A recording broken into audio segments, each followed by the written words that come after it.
Australia's very own celebrated drummer is back with an evocative new drum solo experience called Drum Space. It's tomorrow, March the 4th, at the Melbourne Recital Centre. David Jones has been touring nationally, internationally. He's played with some of the great artists: James Morrison, John Farnham, Stevie Wonder, Marcia Hines, Don Burrows, Deborah Byrne, you list them, and they're certainly going to be there. However, to see him solo is a must. David Jones' performance shows his love for drums, shows his love for music in general, and he's on the line now to have a chat to us. David, nice to have you with us. Oh, Lee, thank you for the opportunity to have a bit of a chat. That's great. Yeah, that's nice that you can make the time for us, pal. Thank you very, very much for that. What a drummer you are. I mean, to say, I've taken a look at your work, and the way you throw yourselves into those drums is just phenomenal. Oh, thank you. It's been a long time now. I started when I was about 11 years old. David, are you on speakerphone by any chance?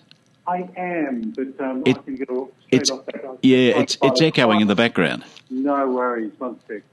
And I think, yeah... Trying to find a quiet space at that's the better. College of the Arts where I'm teaching in between classes. I'd rather get you nice and clear so the audience can hear what you're all about. You. But I was saying how you throw yourself into your drumming and you just make the drums live. Oh, thank you. Lee, I don't think we've actually met, but I don't know if you've come to any of the concerts.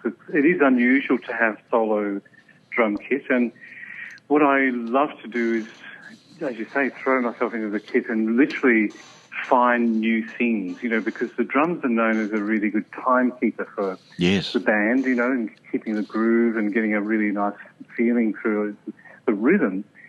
And also colouring it, like the cymbals and different sounds that we use to really colour the music. But then beyond that, they can actually be a solo instrument that can have all those elements. Of course, there won't be such a melodic element that you get from a flute or a guitar necessarily, but you can actually create some incredible tones and colours that are like a little mini orchestra in a way, because, there's so many different instruments in the drum kit, and extended from the drum kit as well, with, I use Tibetan singing bowls and African kalimba, which is all pitched and melodic. So alongside of this, you can still do the feet as well. It's an incredible instrument, really. I saw you on YouTube playing on top of your tie. How clever is playing on a tie? You have to be pretty accurate. You don't want to hit yourself.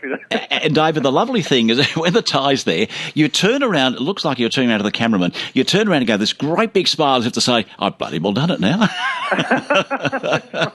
I think the tie was on a rubbish tin at the time. A clean one, of course. Yeah, a clean one, yes, of course, yeah. But, look at it. This is the way you get through to the audience, and you're just so clever. I want to play a bit of a grab here, and I want my listeners to take a listen to this for me and see what they think. No, it's not going to grab for me. It's not going to come through. Okay, I'll do it in a moment's time. But I've got to grab one of your tracks here. Oh, that's great. Well, what we heard was really subtle anyway. That's quite lovely. Well, I just hadn't queued it up properly, I suppose. This is very, very clever. Oppan Gangnam Style. Now, this is you on the drums here. Going for it. Yeah. 따사로운 인간적인 여자 커피 한 잔에 여유를 아는 품격 있는 여자 밤이 오면 심장이 뜨거워지는 여자 그런 반전 있는 여자 나는 선호해 낮에는 너만큼 I tell you what, you're having a lot of fun there. That was a lot of fun. I remember it was a very hot day too. And because I didn't want the tune in my head, it's so catchy. And sometimes, for a musician, once a tune gets in your head, you start to dream it. You can't get it out. Yes, I know. It's like 24 hours a day. So I listened to minimum of the track before we actually recorded it. And we played down once, and I thought, oh, actually, there's some interesting little things here that I didn't hear the first time. Second time was a good take, but then the third one was it, and I was really hot. Because there was no air conditioning in the studio, but we had a ball, Well, what a way to do it. And that was when you filmed it, obviously, and you were having a heck of a lot. The energy that you've got is just huge. Oh, thanks, Lee. Gee. Yeah, I think I'll come back on your show again. Well, no, no. There's no invite yet. My producer's got the invoice waiting, and we'll just get your email address and send it out to you. Wonderful. Okay. When did you start playing drums, David? I started when I was 11 years old, but I think my mum and dad say it was actually earlier than that. And what happened for me was like most kids, I think they loved just hitting pots and pans and various things. But for me, it seemed a bit more serious because I would set up, of course, pots and pans. But I remember there was a Bakelite light stand that had a really lovely bell sound on the tube. And I'd find unusual things, knitting needles and... Oh, you didn't break it. I thought you were going to say you broke it. No, it was just this incredible bell sound that would come out of it. So I was already experimenting, and the first instrument that I got was a set of bongos, which are, just for your fingers usually, but I would pitch bend you push pressure down into the head and you get different notes out of it, and I'd use brushes and sticks on those little bongos, which is not usual. So I think that Mum and Dad thought, this looks a bit more serious than just having a little play around on some pots and pans. So I eventually got one little drum with a tiny cymbal, and I'd asked my brother and sister to turn the snares off so it would sound like a tom-tom, so it would sound like 2 or 3 drums. Right. And I'd give them a cue and say, now, okay. I'd be playing along to everything, the radio, television, records, and the family had some Reader's Digest. You remember those old albums? The old albums, yes, the vinyls. And you'd get 5 in a series, in a box. And it would God, be you must be as old as I am. Gee, I thought you were younger than me. Thank you very much. Well, look, I'm only 45 going on 90. It's okay. Okay, I'm nearly 72. That's oh, fine. Good. Well, a little bit younger. Yeah, and these Reader's Digest ones, the old record players, you could put like a 5-stack of albums on vinyl and just let them flop down. I'll be playing for hours to all these different things like swing years and classical music that doesn't have drums. And what did the neighbours say? Well, I'd stick the speakers out the window and play in the front yard and charge the kids 5 cents each. That's right. To sit on the fence. I bet you did too.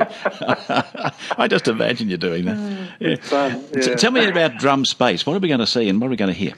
Okay, so 1 hour show, and for some people would think 1 hour of drums, I don't think I could handle that. I do get very powerful. It goes through a whole lot of different grooves and in a way, different styles from different cultures without wanting to be authentic or anything. I really merge a lot of these, like a journey basically of 1 hour. And it does get very subtle at times, so it can be almost semi-classical. And what I mean by that is that when you go to a classical concert, it'll be these very powerful sections of music, and then it comes down to almost gossamer-like, very soft, gentle, subtle stuff. So the recital centre salon, which holds about 140 people, it's so intimate and beautiful. And we set up in the round, so most of the people are to the sides in front of me. And you can see everything, you can hear everything, and so much detail that I love to get into. So Drum Space is actually a new show. And even was playing through it last night, and I had discovered some new things about it. And I do leave a lot of openness. I've got a map of what's going to happen. And what I mean by map is what type of sticks or brushes or implements I might use, and even dish mops and brooms and stuff. Goodness. And what sort of tempos, like what speed of the music, what flavour it's going to go to next. And then I do leave a whole lot of parts of it open so the 2 shows will be slightly different. And I love that because it allows me the freedom to respond to the audience and what I feel in the room as well. So playing solo, it's really interesting because I always feel that the audience is like the band in a way. And they, even though they're not playing, but their energy is playing as well. As you're getting the vibes from them, obviously. Yeah, exactly. And I feel it's like an energy loop then. Really well, it's on tomorrow, the 4th of March. You've got 2 performances, 4 o'clock in the afternoon tomorrow and 7 at the Salon, is it? And it's 1 hour, you're saying. Tickets are $30 and 25 concession. Yep. And it's at the Melbourne Recital Centre. David, I'm going to wish you well. You're a fun guy to talk to. I'd love to have you in the studio one day live. Let's bring your drum kit and have a bang, bang, bang, bang. It'd be great. Let's do that. Let's do it. Oh, we should do that one day. Yeah, that'd be great, Lee. Thank you so much for the invitation. Yeah. And I wish you well for the performance tomorrow, mate. You take care. Thank you. Thanks for your time. Okay. Bye-bye. Bye-bye to you. David Jones, go and see him. His personality there is what you're going to see and hear tomorrow. Go and see him.